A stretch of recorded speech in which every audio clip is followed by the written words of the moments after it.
everyone. We want to welcome you to today's episode of Mission Snapshot. We are so grateful that you are here. Hannah is back at the station for manning the social media. So if you have any questions or comments, please go ahead and leave them below. And she will be putting in links throughout the show. So please keep an eye out for that. So I want to let you know who's here with us today. So in the studio, we have Natalie, who's with us. Hi. We're thankful that she was able to fill in for Veronica, who is not here today. And we also have Christina, who is in Florida, still taking care of her mom. And I want to be able to turn this over to Christina because it's Bible Worker Story Day. All right. Hi. So today we're going to be talking about the Bible workers in the Kanchipuram and the Changlapet section of India. Mm-hmm. And these are two districts on the southwest part of India near Chennai. Yeah. Just to tell you a little bit about the two districts, Changlapet is more of a commercial area, and they have a large government hospital there and a university. There's lots of academics and business going on in that area. Okay. And then Kanchipuram is more of an agriculture area. Okay. So they grow a lot of things there. They grow peanuts and sugarcane and millet and things like that. Wow. So do you know how far away is Kanchipuram Changlapet from Chennai? Because you said it was in the southwest. Right. They're near Chennai. One's about 23 kilometers and the other one was like 50 kilometers so pretty away. Close, relatively speaking, in India. Yes. And the main religion in this area is Hindu at 85%, and then Christianity is second there with around 7%. Wow. Okay. So I found that interesting. Yeah, that's higher than a lot of areas in India. Yeah. So And how we got started in this area is that JFA first had Bible workers in Chennai, and then Israel, he's JFA's India director. Mm-hmm. He wanted to expand, and so they expanded into the Kanchipuram Changlapet area about 10 years ago. Wow. So we've had Bible workers in this area for a long time. Wow. Since Natalie's here, I'm taking advantage of Natalie. So when did the Chennai Bible workers come on board? We started with Chennai at the very beginning, 2005. 2005, yeah. So 15 years. That's where we started. Wow. So the Bible workers have been busy in that area for quite some time. That's fabulous. Right. Maybe that's why the percentage of Christianity is higher. Yes, right. That could be. We hope so. Yeah, that would be great. That would be absolutely fabulous. Yeah. So the first story I'm going to share today is from our Bible worker named Vijaya. And she has been working, she works a lot in different areas, but the story today is from working with a group of blind people. Oh. Yeah, so she started to visit this group of blind people and found out lots of people were visiting them. Lots of different religions and stuff were visiting them. And she learned that they would listen to whoever helped them. So she was helping them and serving them, and they were listening to her, and she was able to start giving them Bible studies.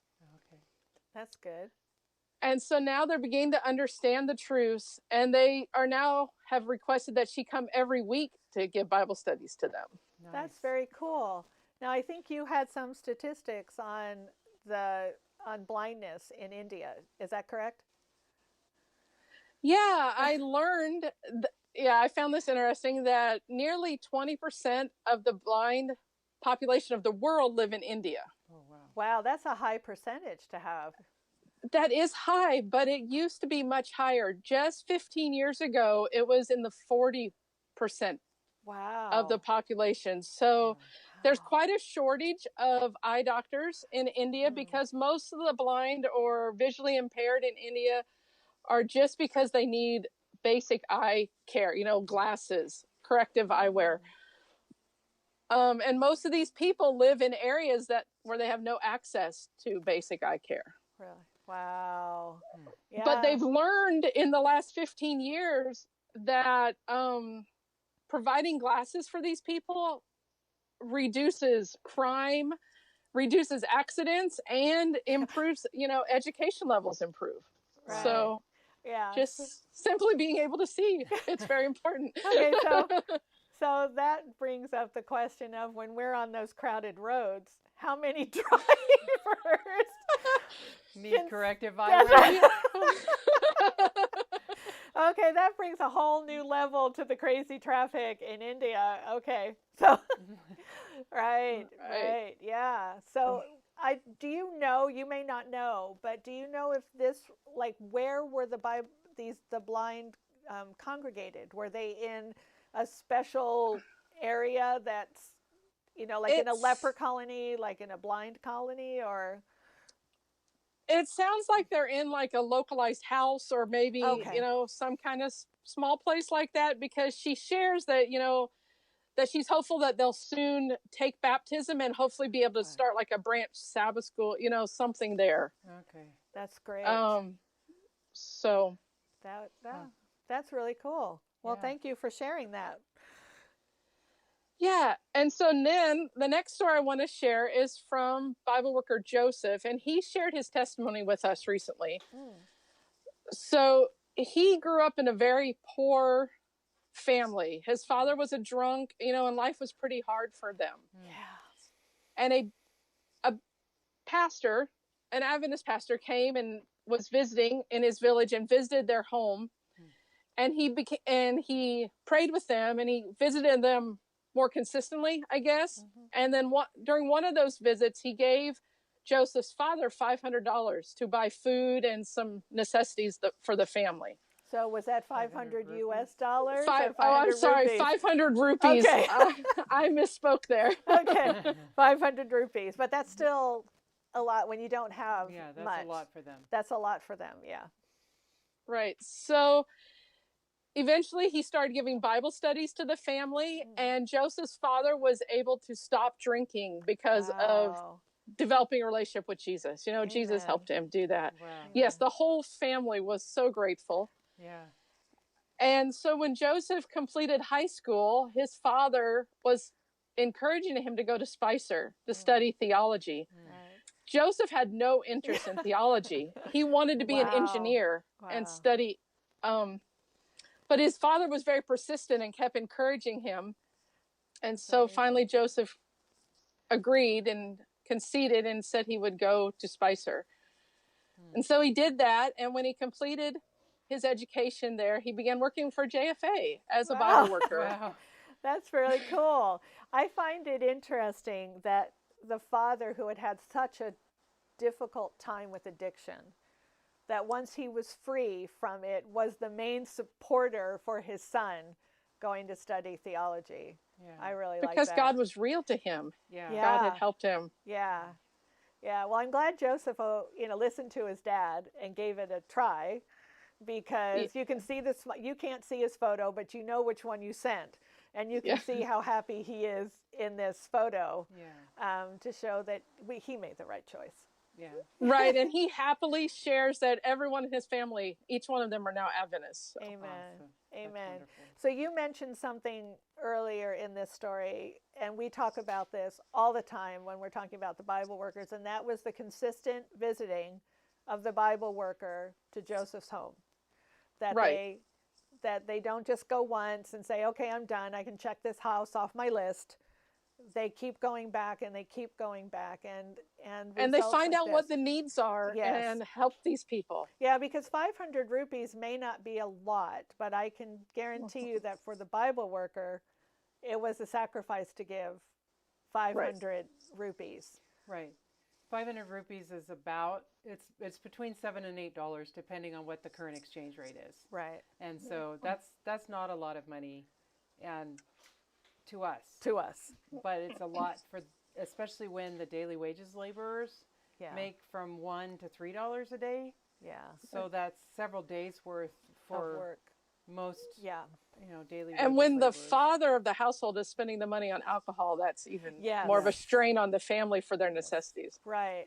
So this Bible worker took a risk at giving money into a home where they were having difficulty managing their money due to the addiction. Right. But God was with that. So I applaud the bravery of the person who said, you know what, I'm going to follow Jesus and not do what normal people would think I should do. So that's very cool. Right. That's very cool. Okay, so I have one more story. Okay, one more. It's from Bible worker Paul.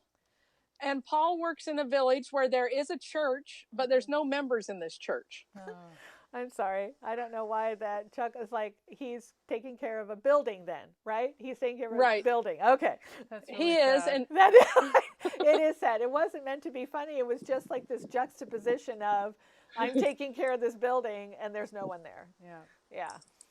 Right. But he goes out and he visits, each of the homes. And he shares how the children love to see him. So I picture him being this fun-loving, happy man. Yeah. I don't know him, but he says the children come to him for prayer. Oh, that's sweet. Oh, nice. Yes. Oh, and wow. so most of the people that live in this village are business people. So they are gone from their homes for long hours of the day, mostly only home on Sundays. So he can really only do Bible studies on Sundays with them. Right. So during the week, like we mentioned, he takes care of the church building. He also goes to other nearby villages and visits with them and passes out tracts.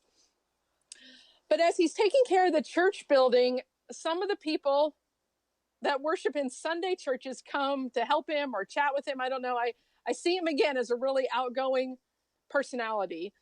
And so these Sunday keepers are telling their friends that they ought to come to this church. Wow. I don't know if they feel sorry that the church is empty or what, but they're encouraging people to come. So now there's like 10 people worshiping there on Sabbath. Awesome. That's amazing. And so it's the first day Christians who are saying, this is the place you need to be. Right. Yeah. That's amazing. God can use even an empty building. That's right. Exactly. It's right.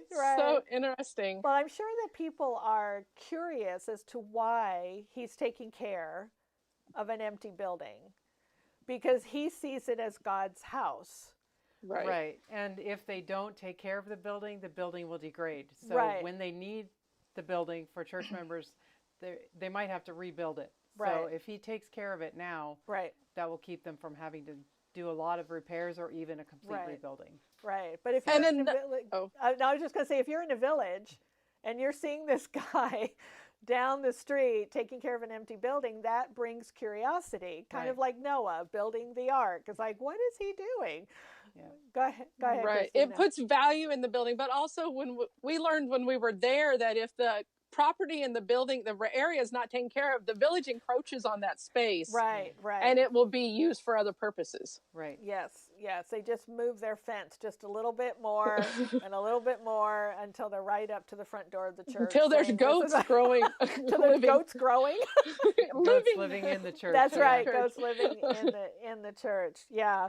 Well, I find it fascinating that the people that he's reaching see the value as well now, because of what he put into it, and they're like, yes, this is the place where you need to go, and I love that. So that's great. Well, did you have any more, or that's all I have today? Oh, it always makes me sad when Bible worker stories end, because I love these. Well, I thank you for sharing these 3 stories, because we get lessons from how diligent and how caring the Bible workers are, and how they reach out to everybody, whether they're the outcasts of society or whether they're business people. They want everybody to come into the kingdom. So I really appreciate that. And they work with what they have. They do. They work. Even an empty building. That's right. They work with what they have. Absolutely. Well, that's it for today. We want to encourage you that if you want to find out anything more about Bible workers and any of the other Jesus for Asia projects, to please go ahead and go to our website at jesusforasia.org. We'll see you next time. This has been your Mission Snapshot.